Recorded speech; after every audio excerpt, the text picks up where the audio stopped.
sa mga laing tao, gusto ka nga ganaan sila nga ma-please sila sa imong kinabuhi and everything. Yeah. Or even sa social media nga, dili ka makontento nga walay mo like sa imong social media. Gusto ka nga inani na yung ganahan sa imong pangbuhat. So, wala siya.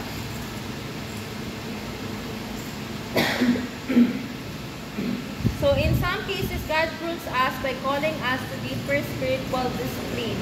So, this may involve more time in prayer, scripture, or service things that requires sacrifices. So, kamusta man ang atong prayer life, everyday prayer life?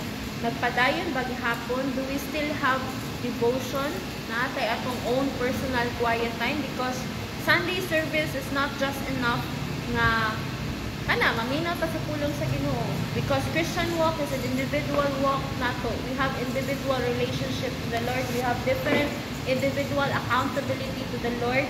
And that is very essential sa Kristohanan nga kinanglan, desisyonan ginato do sa mga nagtrabaho, busy, kapoy, and we need to fight that. We need to make an appointment with the Lord and be intentional on it nga kinanglan natin itong personal nga quiet time. And it's not okay nga ang trabaho nga time atong gamiton sa devotion because kuha naman siya kanang murag imong gikuha ang time para sa word ba because that is for the work. So you need nga imo nang mag-quiet time para sa imong balay outside the working hours. Okay, bis kaya pag mayroon ka nga devotion ko nga working hours, murag nanikas na kasi mong kuhaan employer. So dapat mahimo ta intentional sa itong quiet time. Okay, I've experienced personally nga magpadala sa kakapoy sa kuan mo na nga dali sa puton, mali-mali ang desisyon, wala ning wisdom, pataka na lang kagkuhan sa imong life kay tungod you're not guided sa pulong sa Ginoo.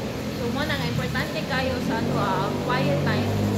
And then mo na quiet time yourself, quiet time na basa mo ng book mo sahay ra. So mo na siya. So, atong i-open atong basa. I just want to add this word in Hebrews chapter 12, verse 11.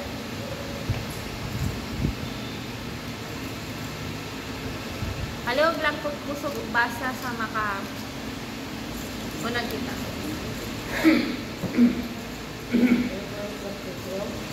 Verse 11. Verse 11? Yeah.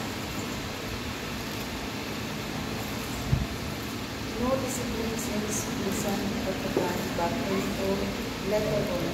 However, it produces a harvest of righteousness and peace for those who have been trained by it. So, ingon gyud sa pulong sa Ginoo, dili siya enjoyable, dili siya nindot nga ipruta sa Ginoo. Pero that's the reality kay tungod we are sinful. Naatay dili pa ta perfect. We are in the process to be kanang holy nga kinahanglan there's an everyday nga pag-choose nga pag-surrender, pag-obey dira sa Ginoo. And muna ang challenge karon sa Ginoo nga karong gabi na sa pulong karon nga let us when the Lord prunes us, let us humble ourselves. Let us not be prideful. Let us obey Him.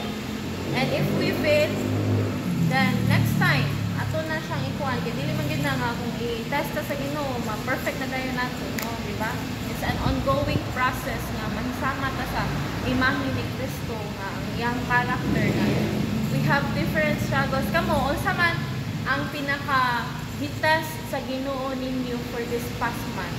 Kamo unsa ka ha inyong kuan nga murag same pattern ba for this month nga ninyo nakuha ko murag i-test ko na sa Ginoo doon gid ko na sa Ginoo.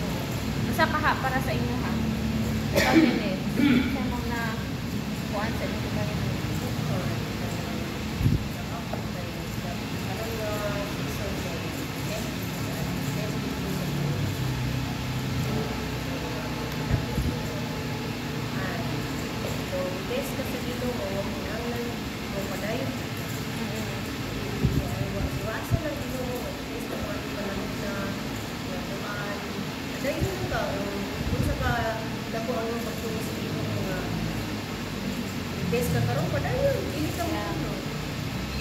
Ako kay test ko sa Ginoo for the love of the time that I was kanang wala akong trabaho, then na ako'y savings, and then adto na yung reveal for the past months nga ang ako ang kuan bitaw akong pagsalig akong security nasa kwarta.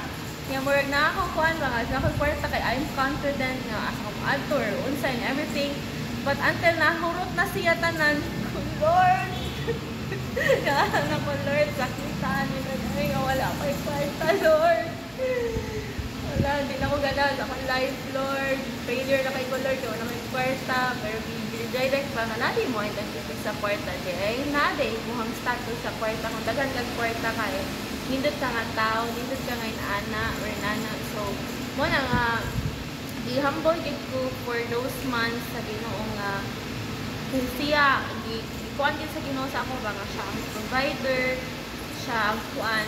And then mo to, kung testimony sa inyo nga kuan, when the Lord revealed nga sa ako bitaw nga like ipakita gid niya nako ba nga na ako love sa money, then I need to trust Him sa kuan nga mag-provide siya.